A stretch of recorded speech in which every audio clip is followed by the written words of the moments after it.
Hello दोस्तों, स्वागत है आपका अपने चैनल जीके लर्निंग में।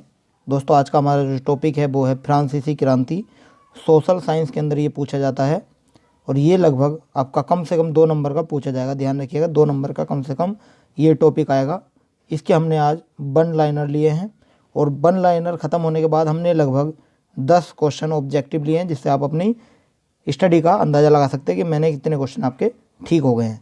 तो चलिए, और ये क्लास मैं आपको बता दूं कि ये क्लास ICAR टेक्नीशियन की जो वैकेंसी निकली हुई है, जिसमें पोस्ट है 641, उसके लिए बहुत ही ज़्यादा इंपॉर्टेंट क्लास है। तो इसको लेना ना भूलें। कम से कम 2 नंबर का इसी टॉपिक से पूछा जाएगा, 2 नंबर का इसी टॉपिक से आएगा। तो चलिए क्लास शुरू करते हैं। जिसने भी चैनल को सब्सक्राइब नहीं किया है सब्सक्राइब कर लें और वीडियो को लाइक ज़रूर कर दें। चलिए देखिए, फ्रांसीसी क्रांति की शुरुआत कब हुई थी। देखिए, फ्रांसीसी क्रांति की शुरुआत आपको बतानी है कब हुई थी। देखिए, फ्रांसीसी क्रांति की जो शुरुआत हुई थी वो 14 जुलाई 1789 में हुई थी और पेरिस के अंदर हुई थी। ध्यान रखिएगा, कहाँ हुई थी? पेरिस के अंदर हुई थी। और कब हुई थी? 14 जुलाई 1789 के अंदर हुई थी। चलिए नेक्स्ट है, लोगों के समूह ने किस किले की जेल को तोड़ा था। देखिए, ये जो तोड़ा था बेस्टाइल की किले की जेल को तोड़ा था लोगों के समूह ने। ध्यान रखिएगा, बेस्टाइल, ये क्वेश्चन आता है, इंपॉर्टेंट कर लीजिएगा। चलिए नेक्स्ट है, फ्रांसीसी क्रांति के समय फ्रांस का सम्राट कौन था। देखिए, फ्रांसीसी क्रांति के समय फ्रांस का सम्राट था लुई सोलवा फ्रांसीसी क्रांति के समय फ्रांस का सम्राट था। ध्यान रखिएगा। चलिए नेक्स्ट है, फ्रांसीसी समाज 3 स्टेट में बटा था। वो कौन सी सदी में या कौन सी शताब्दी में बटा था? ये बटा था 18वीं शताब्दी में बटा था। और नेक्स्ट हम चल देते हैं। नेक्स्ट हमारा है, लुई सोलवा के द्वारा स्टेट जनरल की बैठक हुई थी। कब हुई थी? देखिए, ये बैठक हुई थी 5 मई 1789 में हुई थी। ध्यान रखिएगा, 5 मई 1789। चलिए नेक्स्ट चलते हैं। नेक्स्ट क्वेश्चन हमारा है, तीसरे स्टेट के प्रतिनिधि इकट्ठे हुए थे। देखिए, तीसरे स्टेट के प्रतिनिधि इकट्ठे हुए थे वर्साई के इंडोर टेनिस कोर्ट में 20 जून के दिन हुए। 20 जून को तारीख को हुई थी, तारीख थी उसकी 20 जून। और कहाँ हुए थे? वर्साई के इंडोर टेनिस कोर्ट में हुए थे। इंडोर यानी कि जो इंडोर में खेले जाते हैं उनके अंदर। चलिए नेक्स्ट है, असेंबली ने करों, कर्तव्यों और बंधनों वाली सामंती व्यवस्था के खात्मे का आदेश पारित किया था। वो कब किया था? वो क्या था हमारा? अगस्त 1789, यानी कि अगस्त 1789 में हुआ था। ध्यान रखिएगा। चलिए नेक्स्ट हमारा है, सबसे सफल क्लब कौन सा था। देखिए, सबसे सफल क्लब था जैकोबिन क्लब। ध्यान रखिएगा, जैकोबिन क्लब सबसे सफल क्लब था।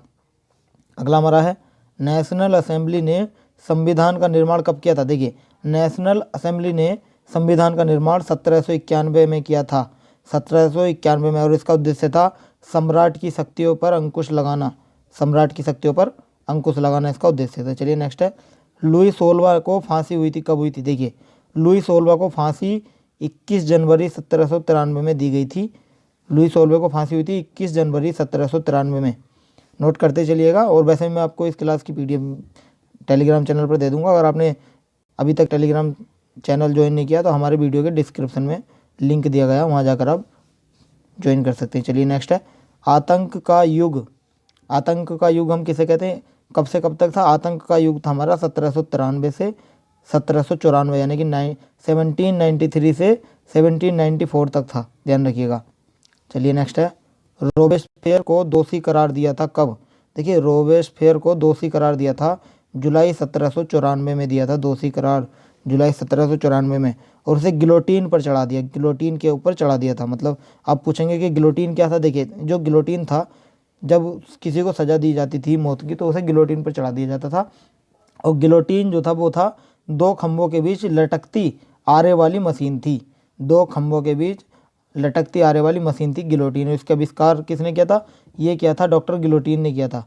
उन्हीं के नाम पर इसका नाम रखा गया, गिलोटीन। ध्यान रखिएगा। चलिए नेक्स्ट है, नेपोलियन ने स्वयं को फ्रांस का सम्राट घोषित कब किया था?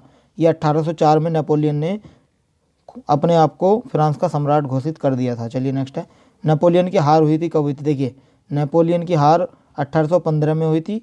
और कौन सी लड़ाई में हुई थी? वाटरलू की लड़ाई के अंदर हुई थी। वाटरलू की लड़ाई के अंदर नेपोलियन की हार हुई थी।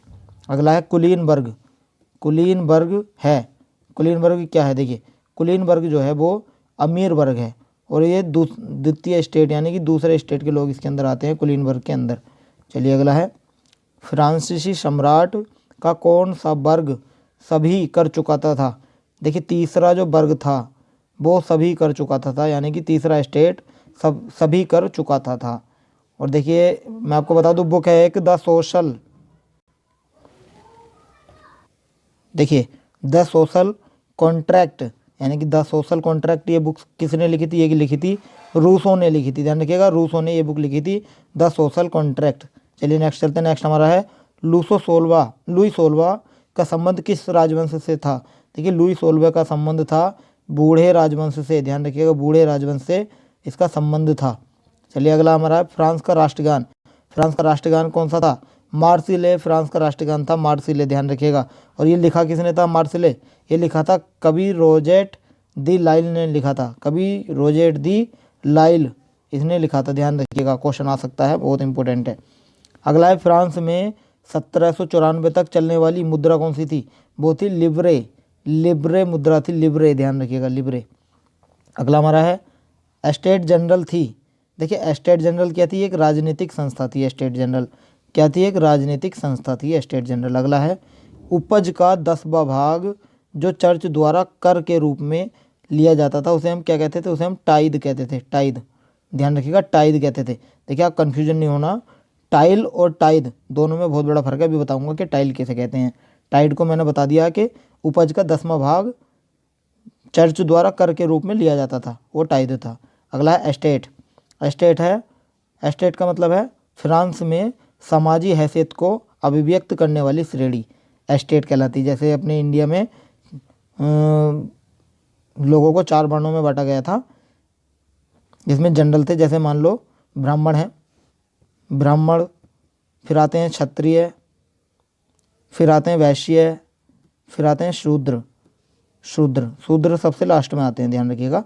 तो ऐसे ही फ्रांस के अंदर भी 3 एस्टेट बनी थी, जिसमें उनको उनकी सामाजिक हैसियत को अभिव्यक्त करने के लिए ये श्रेणी बनाई गई थी। तो ये एस्टेट का मतलब हो गया फ्रांस में सामाजिक हैसियत को अभिव्यक्त करने वाली श्रेणी, ध्यान रखिएगा। चलिए अगला है, सीधे राज्य को दिया जाने वाला कर। देखिए अभी मैंने बताया था, अभी क्या बताया था, अभी मैंने बताया था आपको कि टाइद किसे कहते हैं। टाइद कहते हैं जब 10वां भाग चर्च द्वारा कर के रूप में लिया जाता है, उसे हम टाइद कहते हैं। और टाइल किसे कहते हैं, टाइल कहते हैं सीधे राज्य को दिया जाने वाला कर, हमारा टाइल कहलाता। इसे हम प्रत्यक्ष कर भी कहते हैं। चलिए अगला है, जब जीवित रहने के साधन खतरे में हो तो ऐसी स्थिति क्या कहलाती है, ये कहलाती है जीविका संकट। जीविका संकट कहलाती है। चलिए अगला है, फ्रांसीसी उपनिवेशों में दास प्रथा का उन्मूलन हुआ था। देखिए फ्रांसीसी उपनिवेशों में दास प्रथा का उन्मूलन 1848 में हुआ था, ध्यान रखिएगा, 1848 में हुआ था। अगला है, फ्रांस का महान सेनापति नेपोलियन फ्रांस का सम्राट बना था कब, ये 1804 में बना था, ध्यान रखिएगा, 1804 के अंदर बना था। देखिए अब हमारे ऑब्जेक्टिव क्वेश्चन आ गए हैं, तो ध्यान से करिएगा। चलिए शुरू करते हैं। आप बताना कि आपको कितने ऑब्जेक्टिव आपके बिल्कुल राइट हुए थे। चलिए मैंने 17 क्वेश्चन लिए हैं, जिसमें आपकी अच्छी प्रैक्टिस भी हो जाएगी और आप ये भी पता लगा पाएंगे कि मेरे कितने क्वेश्चन आपके बिल्कुल सही हुए, तैयारी कैसी है। चलिए देखिए 1774 में फ्रांस की राजगद्दी पर कौन आसीन हुआ, यानी कि बैठा। देखिए 1774 में जो फ्रांस की राजगद्दी पर बैठा था वो लुई सोलवा बैठा था। लुई सोलवा इसका राइट आंसर हो जाएगा, लुई सोलवा। चलिए अगला चलते हैं। अगला हमारा है लिब्रे। लिब्रे क्या है, देखिए अभी बताया था आपको लिब्रे क्या है। देखिए लिब्रे जो है वो फ्रांस की मुद्रा है।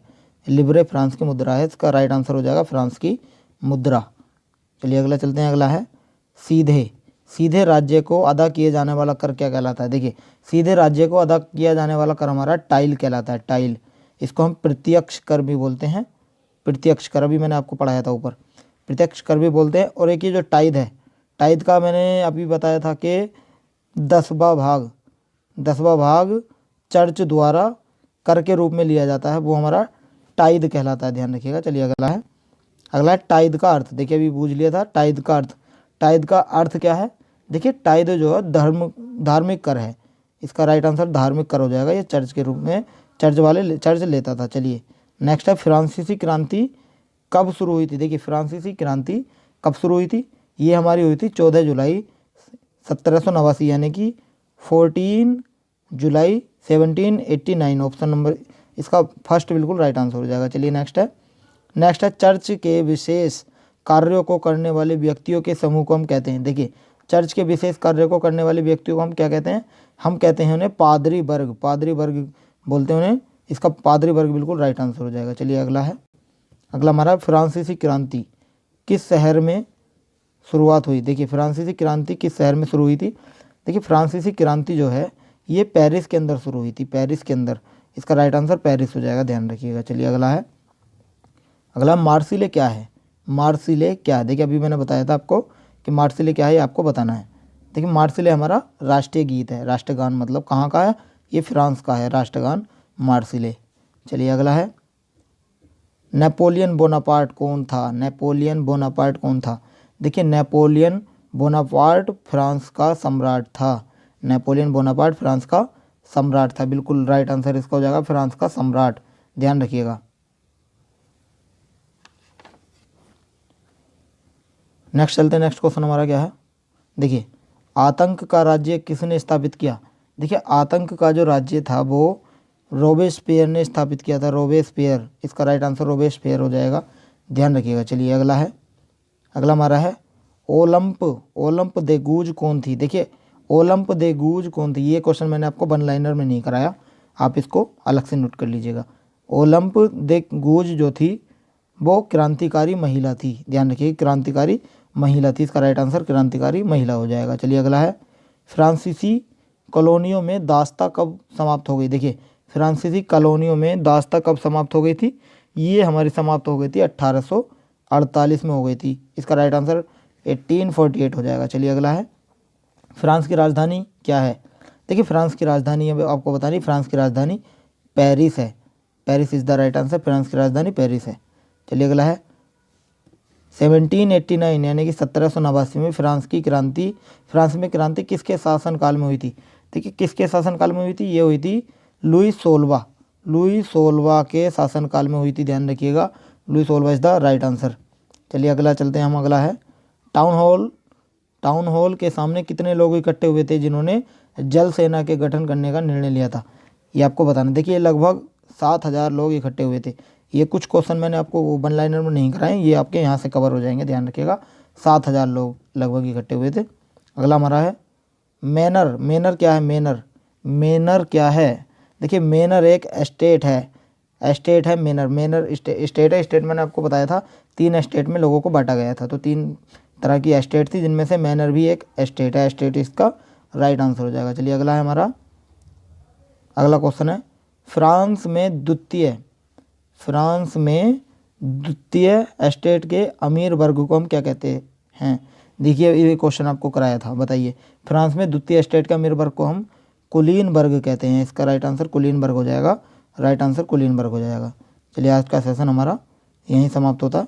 आपको हमारी वीडियो कैसी लगी हमें कमेंट करके ज़रूर बताएं, और बताएं कि आपने इन 17 क्वेश्चनों में से कितने क्वेश्चन बिल्कुल राइट किए हैं, और कमेंट ज़रूर करें, क्योंकि इससे मुझे ये पता लगेगा कि आप कितना अच्छी तैयारी कर रहे हैं। तो देखिए अगर आपको इस क्लास की PDF चाहिए तो मैं बता दूँ आपको, हमारे टेलीग्राम चैनल से जुड़ सकते हैं, उसका लिंक हमारी इस वीडियो के अंदर डिस्क्रिप्शन में दिया हुआ, वहाँ जाकर आप हमें टेलीग्राम पर ज्वाइन कर सकते हैं, और वहाँ हमने सारी PDF दी हुई है, वहाँ जाकर आप PDF डाउनलोड कर सकते हैं। इस चैनल को आपने अगर सब्सक्राइब नहीं किया है तो चैनल को सब्सक्राइब जरूर कर दें, ताकि आने वाली हर अपडेट आपको समय पर मिलती रहे। वीडियो को लाइक कर दें और चैनल को सब्सक्राइब कर दें, मैंने बता ही दिया है आपको, और कमेंट करके ज़रूर बताएं। तो आज के लिए इतना ही, कल फिर मिलते हैं नेक्स्ट टॉपिक के साथ। So thank you.